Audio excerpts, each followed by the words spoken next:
It begins the same way it always does. The world's most powerful office leans on an old weapon, the one it has used for decades, whenever persuasion fails: tariffs. Not words, not diplomacy, not compromise, but economic chains disguised as policy. Washington thought it could corner Africa again, this time by targeting not luxuries, but the very backbone of survival: gold that sustains entire budgets, cocoa and cotton that feed millions of families, and textiles that clothe the continent. On paper, it looked like a clever calculation. A 15% tariff here, a levy there, and suddenly billions in revenue could evaporate overnight. The expectation was simple: Africa would panic, African leaders would fold, and once again the old order would remain intact. But then silence was broken. A young leader stood up, not to apologize, not to negotiate, but to defy. Captain Ibrahim Traoré looked straight into the storm and declared, "Africa is done kneeling." Those 9 words cut deeper than any tariff. They weren't just a speech. They were a rupture, a crack in the old chain of dependency. And in that instant, what began as a technical matter of trade became something far greater. It became about dignity. It became about sovereignty. It became about whether Africa would continue to live on borrowed power or finally stand on its own. The shock traveled fast. Social media lit up. Markets trembled. Analysts in Washington called it reckless. But on the streets of Ouagadougou, Accra, Nairobi, and Johannesburg, it was called revolutionary. For the first time in decades, ordinary people felt that a leader had drawn a line in the sand, not just against America, but against centuries of economic submission. So here is the question that now stirs debate across lecture halls, trading floors, and living rooms alike. If one man can stop the game with 9 words, what happens when an entire continent echoes the same defiance? Please share if you feel you are among the first to witness Africa's dawn, and subscribe if you believe the truth is more important than the headlines. When Washington reached for tariffs, it wasn't by accident. It was a move as old as empire itself: make the essentials costly, squeeze the margins, and force weaker nations to bend. This time, the crosshairs were aimed directly at Africa's backbone. Not luxury items, not non-essentials, but the commodities that carry entire economies. Gold, the bedrock of national budgets. Cocoa, which supports the livelihoods of more than 3 million farmers across West Africa. Cotton and textiles industries that employ millions more. The calculations were brutal. A 15% tariff on African textiles could erase nearly $1. $2 billion in export earnings in a single year. A levy on cocoa could destabilize rural families from Ghana to Ivory Coast. Independent trade analysts estimated the combined restrictions could amount to over $2.1 billion in lost potential revenue. For Washington, this was leverage. Tariffs weren't just numbers on a customs ledger. They were silent weapons. By raising the price of essentials, policymakers could fracture regional solidarity, weaken negotiating power, and ensure dependency continued. It had worked before. Nations across the global south had learned to dread tariff battles because the cost was always higher for them than for the West. That was the script. But in Ouagadougou, the script was torn. When the ultimatum arrived, Captain Ibrahim Traoré did not flinch. He did not ask for a seat at the negotiating table. He did not plead for exemptions. He rejected it outright. To him, tariffs were nothing more than blackmail dressed up as economics. The refusal was not drawn out or cautious. It was immediate and categorical. And in that refusal, something extraordinary happened. A country often dismissed as peripheral, with a GDP smaller than some U.S. states, suddenly became the epicenter of a global trade quake. Washington expected silence. Instead, it was met with thunder. Analysts who had long considered Burkina Faso irrelevant were suddenly scrambling to explain how a small landlocked nation had the audacity to challenge the economic whip of the United States. The impact was immediate. Headlines across international media painted the confrontation as a humiliation for Trump himself. Commentators asked, how could the President of the United States be openly defied by a country with fewer financial resources than the state of Delaware? But for millions of Africans watching, the question wasn't about size. It was about sovereignty. This wasn't a contest of GDPs. It was about whether dignity could still outweigh dollars. Markets, too, began to tremble. Cocoa futures in New York climbed 4% overnight. Cotton indices in Chicago shifted upward. Gold contracts spiked as investors realized Africa might no longer be predictable terrain. For traders, it was volatility. For ordinary Africans, it was vindication. A leader had turned numbers into symbols, economic pressure into political theater. On the streets of Ouagadougou, students painted murals of Traore with the words, "We will not kneel." Across social media platforms, hashtags spread like wildfire. In lecture halls, professors debated what this meant for the future of African integration. And in marketplaces, ordinary workers asked a new question: if Burkina Faso can say no, why can't others?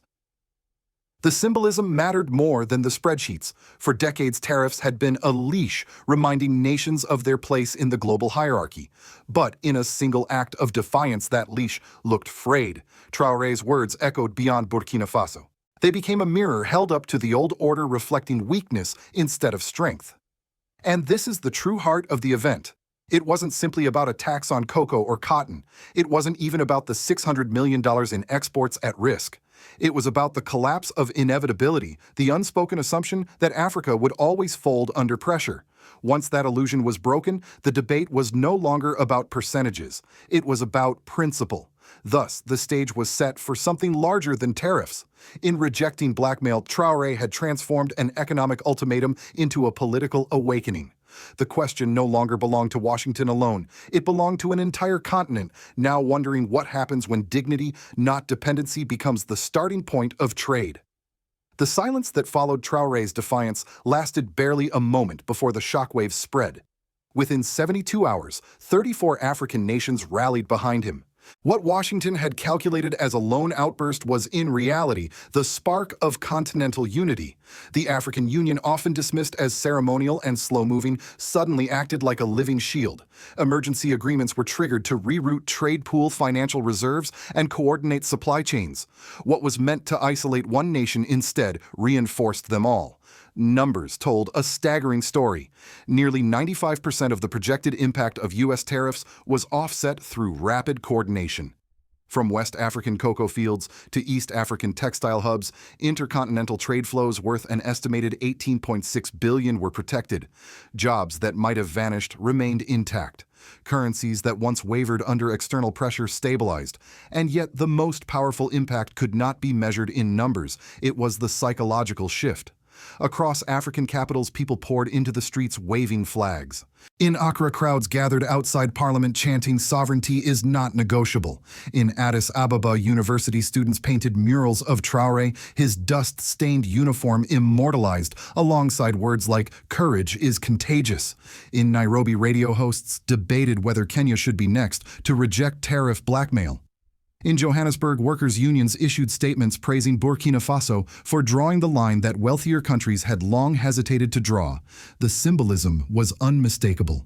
Divide and rule, the colonial tactic that had fractured Africa for centuries, was colliding head-on with a new language of unity. The climax was not just in what governments signed, but in what ordinary people felt. Social media hashtags like March Africa Does Not Kneel trended across the continent and in diaspora communities abroad. Diaspora students in London organized rallies in solidarity. In Atlanta, Haitian activists quoted Traoré's words, connecting his defiance to their own long history of resistance. For the first time in decades, a sense of shared destiny cut across borders. Global markets, meanwhile, looked on with growing unease. Commodity traders who once assumed Africa would always submit now faced a new calculus. Cocoa contracts in New York continued climbing, adding pressure on multinational chocolate companies that relied on cheap West African supplies. Cotton futures in Chicago fluctuated as uncertainty spread. Even gold contracts jumped not because of scarcity, but because the perception of African unpredictability had entered the financial bloodstream. And then came the headlines. International media framed the confrontation as a humiliation for Donald Trump personally. Pundits asked how a U.S. president accustomed to bending giants like China and Mexico through tariff threats could be openly defied by a landlocked nation with a GDP of less than $20 billion. Some called Traoré reckless. Others warned that Burkina Faso would collapse under economic strain. But on the ground in Africa, the narrative was entirely different. Here he was celebrated as the man who had broken the cycle of fear. The African Union too felt the change. For years criticized as a bureaucratic body, more symbolic than functional, its rapid response stunned observers. It wasn't just that treaties were activated or that reserves were pooled. It was the speed, the coordination, and the refusal to let one member state stand alone. Suddenly, the AU looked less like a ceremonial club and more like the nucleus of a continental shield. The emotional high point came when student groups from multiple countries staged coordinated demonstrations declaring, "If Burkina Faso can, why not us?" From Accra to Addis Ababa, the same slogan echoed across campuses. It was no longer about Burkina Faso alone. It was about a shared awakening that the chains of dependency could be snapped not by giants, but by unity. In those 72 hours, the balance shifted. The United States, confident that tariffs would fracture African economies, instead witnessed cohesion it had never anticipated. The old weapon had failed. And in its failure, a new possibility emerged: what might be possible if Africa's unity under pressure became not the exception, but the norm. Defiance is powerful, but it only matters if it translates into change on the ground. That was exactly what followed in Burkina Faso. Traoré's rejection of Trump's tariff ultimatum was not left hanging as rhetoric. Within weeks, he began carving that defiance into policy, reshaping the state from within. The first and most dramatic move was military. Foreign bases, long fixtures of Burkina Faso's landscape, were ordered out. For decades, these installations had symbolized dependency, proof that sovereignty was conditional, subject to the approval of external powers. Their departure was more than logistical. It was a message that the nation's security would no longer be outsourced. Streets filled with citizens celebrating the day the last foreign convoy left Ouagadougou, waving flags and chanting as though independence had been declared a second time. Then came the mines. Gold, Burkina Faso's most precious export, had for years been siphoned away through multinational contracts. Profits flowed to offshore accounts while communities near the mines remained in poverty. Under Traoré's decree, control of gold production shifted under national authority. Revenues once lost abroad now began reinforcing local budgets. Teachers who had gone unpaid saw wages stabilized. Clinics received new supplies. For ordinary people, this was the first tangible proof that sovereignty could mean better lives, not just stronger speeches. Agriculture was next. Recognizing that food imports made the country dangerously vulnerable, Traoré redirected state investment into irrigation systems, seed distribution, and storage facilities. Entire rural communities were mobilized under the banner of food sovereignty. Farmers who once saw their crops rot during the dry season now had access to reservoirs and silos. The goal was not only survival, but transformation from a net importer of grain into a food-secure nation. The symbolism was profound. Rejecting foreign economic blackmail went hand in hand with feeding one's own people. Fiscal discipline became another pillar. Regional economists estimated that by tightening budgets and reallocating funds, Burkina Faso saved the equivalent of $1.2 billion annually, money that once drained into foreign contracts or debt obligations. To Western critics, these policies looked rash, even naive. But for the Burkinabe public, they were signs of a government that was willing to sacrifice short-term comfort for long-term independence. The political consequences were equally seismic. Traoré, dismissed by many outside as a temporary military leader, began to be seen domestically as something else entirely, a symbol of generational courage. His background was not in Western lecture halls or donor-funded offices, but on the battlefield forged in the fight against terrorism. To the youth who make up the majority of Africa's population, he represented authenticity, a leader unencumbered by the debts and deals of the past. But the defiance also brought risks. Western diplomats muttered about isolation. Aid programs were quietly suspended. Critics inside Burkina Faso worried about retaliation. Yet the mood among citizens remained strikingly unified. For many, the hardships of short-term disruption were easier to bear than the humiliation of long-term dependency. And so the civil and political outcome was this: what began as a tariff standoff had transformed into a national realignment. Burkina Faso was no longer begging for exemptions. It was building resilience. For the first time in decades, people felt that the word sovereignty was not just printed in constitutions, but lived in daily reality, whether in schools funded by reclaimed gold, revenues, farms watered by new irrigation, or streets cleared of foreign convoys. The lesson was unmistakable. Resistance to external pressure was not simply about pride. It was about proving that dignity, once defended, could translate into food on the table, wages in the pocket, and independence in policy. In Washington, the refusal landed like an earthquake. For decades, tariffs had been America's favorite pressure tool. They had bent China into long negotiations, forced Mexico to adjust migration policy, and unsettled Brussels over steel and aluminum. But in Africa, the weapon misfired. A nation with a GDP of barely $20 billion had stood firm where giants once conceded. The humiliation was personal for Donald Trump, who had expected another easy victory. Instead, he faced headlines declaring that a landlocked African state had openly defied the world's most powerful office. American analysts scrambled to explain. Some dismissed Traore as reckless warning that Burkina Faso would soon regret the consequences.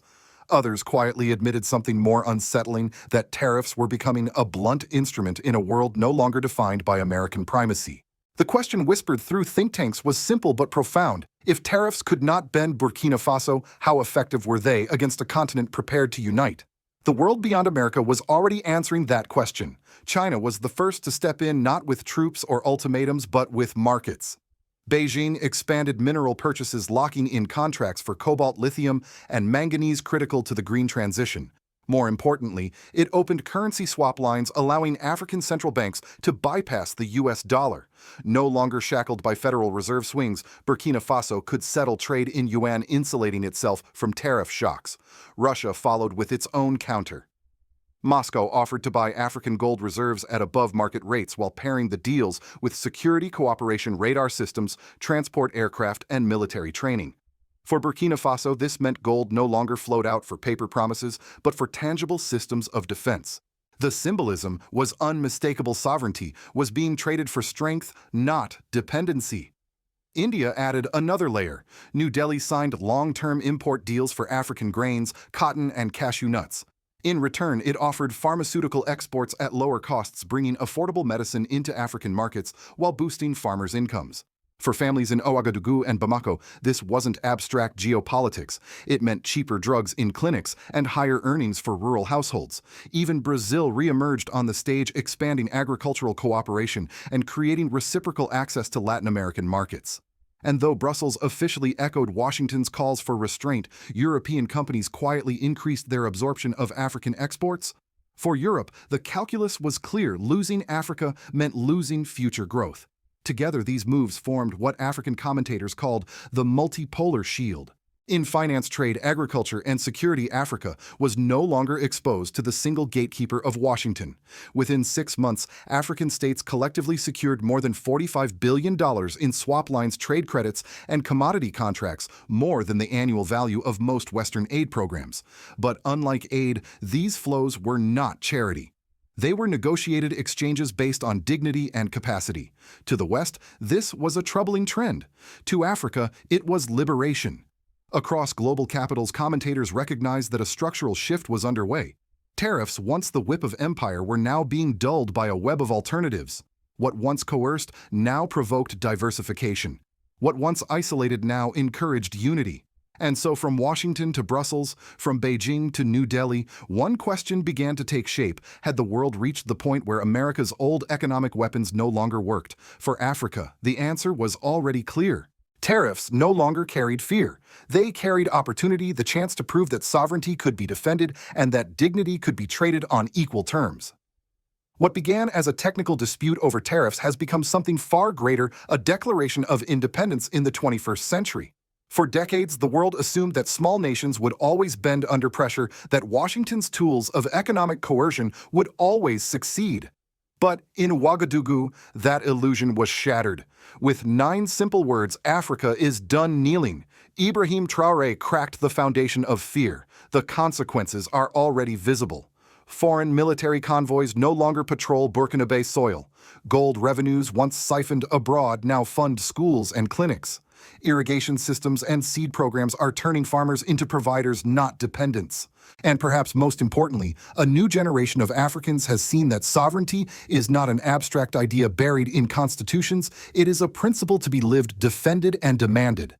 Yet this moment also carries a warning. History tells us that empires rarely surrender their power quietly. When fear collapses, retaliation often follows. Sanctions, disinformation campaigns, and diplomatic isolation may yet be deployed against Burkina Faso and its allies. The struggle is not over.